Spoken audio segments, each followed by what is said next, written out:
أنا مسيحي، مش بقول إن العذراء إلهة. ناس كتير لما تسمعنا بنكرم العذراء تفتكر إننا بنعبدها وتقول إزاي ترفعوا إنسانة للمستوى ده. بس الحقيقة إحنا مش بنعبد العذراء، إحنا بنحبها ونحترمها لأنها إنسانة فريدة اختارها ربنا بنفسه وعاشت بطهارة وتواضع مش طبيعي. العذراء مش إلهة ولا وسيطة بيننا وبين ربنا بمعنى إنها تمنعنا نوصل له.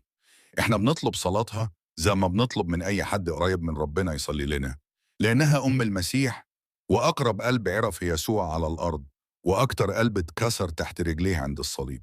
هي قديسة عظيمة، بس هي بشر، مش فوق ربنا ولا زيه. زي ما بنحترم أنبياء وقديسين بنكرم العذراء، لأن الإنجيل نفسه قال جميع الأجيال تطوبني، وإحنا جيل من الأجيال دي. أنا مسيحي وإيماني واضح بإله واحد، ومحبتي للعذراء عمرها ما كانت عبادة، لكن تقدير واحترام ومحبة من القلب. بألم مون جيسو.